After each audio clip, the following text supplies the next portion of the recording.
Ha egy középkategóriás erősítőt keresel, és ebben a mondjuk plusz-minusz 300 000 forintos ársávban gondolkozol, akkor van egy, ami nekem nagyon úgy tűnik, hogy nem más, mint egy rejtőzködő Best Buy darab. Vagyis árérték arányát tekintve legjobb vételnek számító darab. Ugyanis ha messziről nézel rá, akkor ez a tulajdonsága még nem tűnik föl. Ügyesen leplezi magát, nem mással, mint a rajta fityegő árcédulával. De ha közelebb mész hozzá és közelről megvizsgálod, akkor lehull a lepel és kiderül, hogy adott esetben adott felhasználónak egy igazi Best Buy erősítő lehet.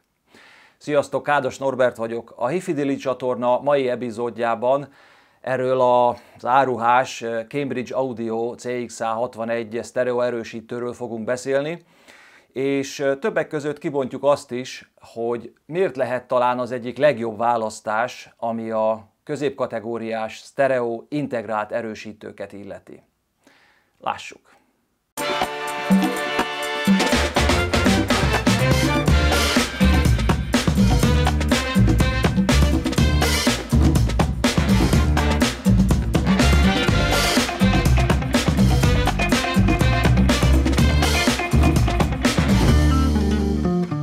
A Cambridge Audio már régi motoros a hifi világban, hiszen több mint 50 éve működnek és léteznek már. Egészen a 60-as évek végéig nyúlik vissza a cég története.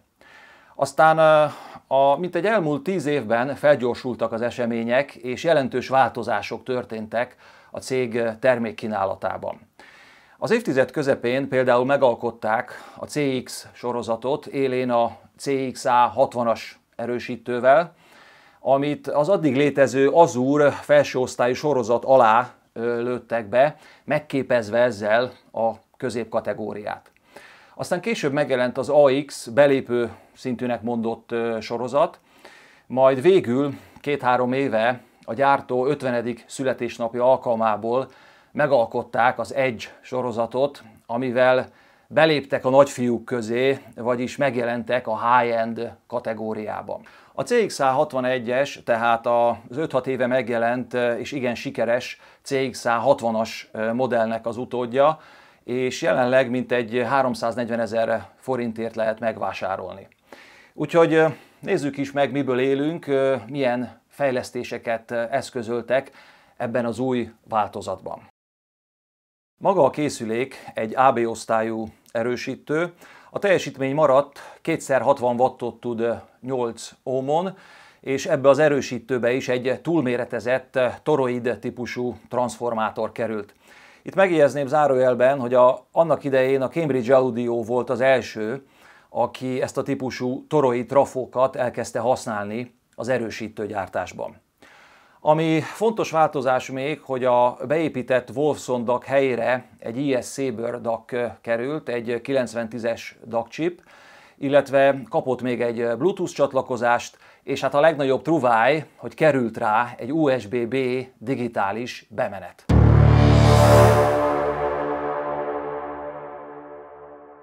Itt álljunk meg egy mondat erejéig, mert szerintem ez az egyik ütőkártyája az erősítőnknek, hiszen elég ritka ebben az osztályban ez a csatlakozási lehetőség.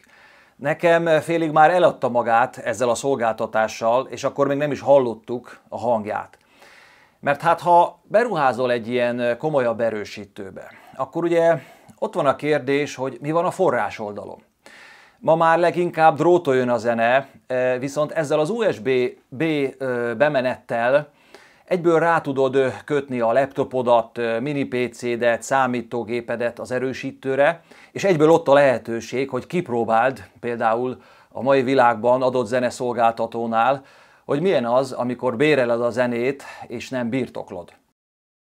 A külsejét tekintve maradt a design, szerintem egy szép, elegáns készülék. Engem legjobban egy anyahajóra emlékeztet, valahogy úgy elfoglalja a helyét a térben. Van egy jelenléte a szobában. Az előlapon a kijelző mellett találunk egy 3,5-ös jack fejhallgató kimenetet és egy szintén 3,5-ös jack analóg bemenetet. Mondjuk én ennek a helyére lehet, hogy egy USB portot tettem volna, de szerintem így is sokaknak használható lesz ez a csatlakozási lehetőség. A hátlapján találunk még két optikai és egy koaxiális digitális bemenetet, egy külön kimenetet a mélysugárzóhoz, illetve előerősítéshez. Került még rá egy RS232-es klasszikus soros port, ez jól jöhet otthoni adott rendszerbe való beillesztéshez. Társai a láncban, amivel hallgattam az erősítőnket, az egy Bluesun Note 2i forráskészülék volt, egy RME Adidac 2 FS DAC, illetve beesett közben még egy Cord Q-Test DAC is. A hangfalak BMW 602 S2 voltak. Úgyhogy indulhat a buli, avagy hogy szól? Jól szól?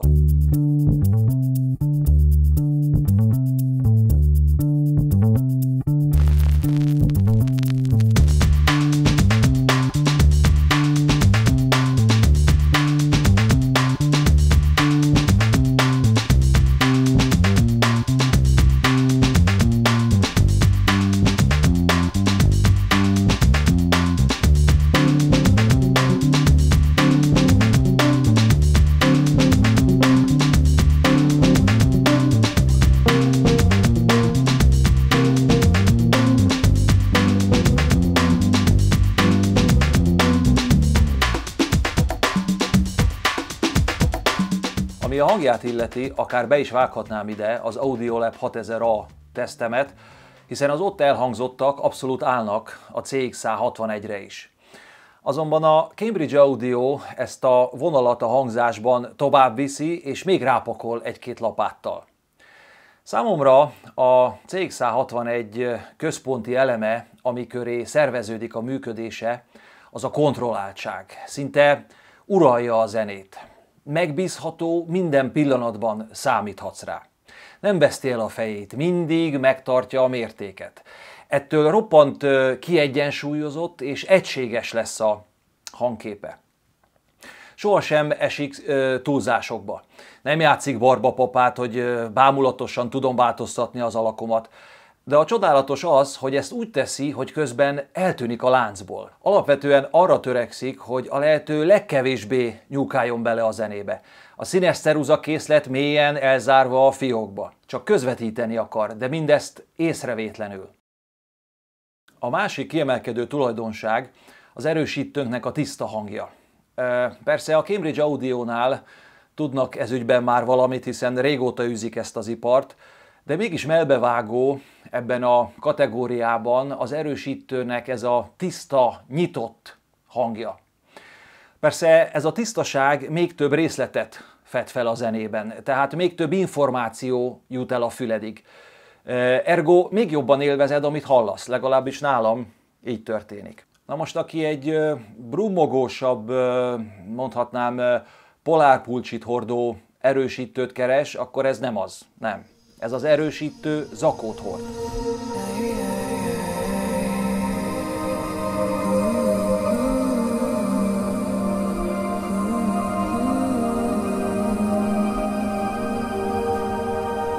Folyamatosan emlékeztetette a hangja valamire, mondom, mi is ez, mi is ez?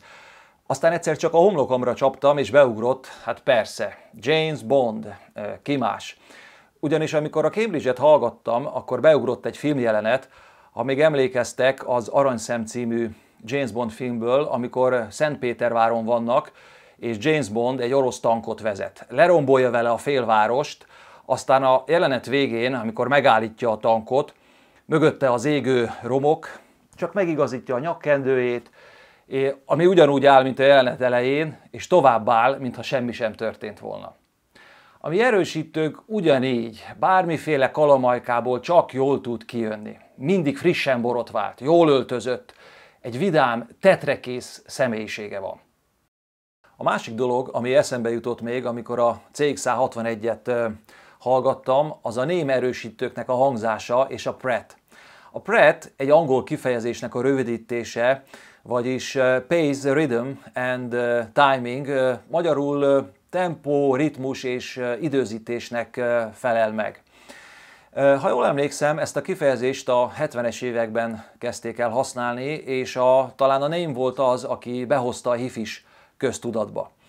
Ez tulajdonképpen egy megfoghatatlan, mérhetetlen minőségjelzője az adott elektronika hangjának, és leginkább a felső kategóriás hifi cuccok hangja kapcsán szokták volt emlegetni. Úgy fogalmaznám meg, hogy azt jelenti, amikor a zenei reprodukció egyszerre folyékonnyá és koncentráltá válik, amire a magyarban azt mondjuk, hogy elkapta a ritmust. Na most az a poén, hogy a Cambridge ebből egy kis ízelítőt nyújt. Egy kicsit megtapasztalja az ember, hogy mit is jelenthet ez a kifejezés. Egy remek példa erre Szabó Gábortól a Hungarian Rhapsody című dal. Amikor a Cambridge-en hallgattam, már a kezdő taktusoknál tágra nyílt a szemem, aztán az első kiállásnál, amikor elindult a főmotívum, na ott álltam föl a kanapéról. Igen, valami ilyesmire gondolhatott a zenész. Ez most átjött.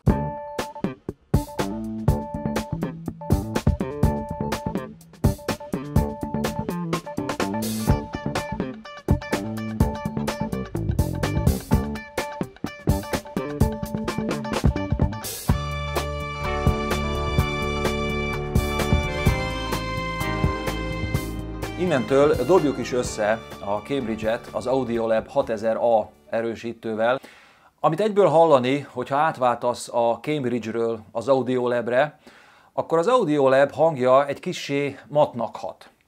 Olyan, mintha a Cambridge-nél ugyanazt a szép képet lelakkozták volna. Tehát a részletek, a formák jobban kiemelődnek. Ez például nagyon jól áll a trombitáknak, mert ettől olyan ércesebben, fémszerűbben szólalnak meg. A Cambridge rendet tesz a basszusban, élére állítja, és sokkal koncentráltabban küldi meg az alsó tartományt. Ez nagyon jó hatással tud lenni szerintem bármilyen rendszerben, mert hát valljuk be, ki nem küzd otthon a mély tartományokkal.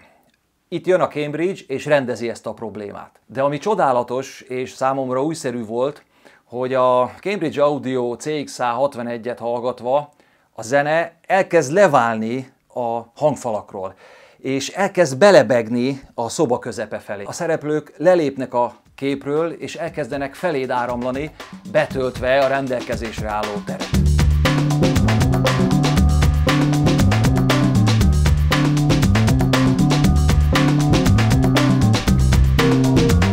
Én azt gondolom, mindenképp érdemes rázumolni a Cambridge Audio CX-61-re, és ha tudjátok, meghallgatni, mert ahogy az elején mondottam volt, ha messziről nézel rá, akkor azt látod, hogy a kategóriában a drágább erősítők közé tartozik. De ha közel mész hozzá, és itt jön a rejtőzködő mód, akkor kiderülhet, hogy nagy az esély rá, hogy ebben az erősítőben megtalálod a számításodat. Köszönöm, hogy újra velem voltatok. Ha tetszett és hasznosnak találtátok ezt a videót, kérlek iratkozzatok fel és nyomjatok egy like gombot. Ha van megjegyzésetek, írjátok meg a komment részben vagy e-mail útján. A viszontlátásra!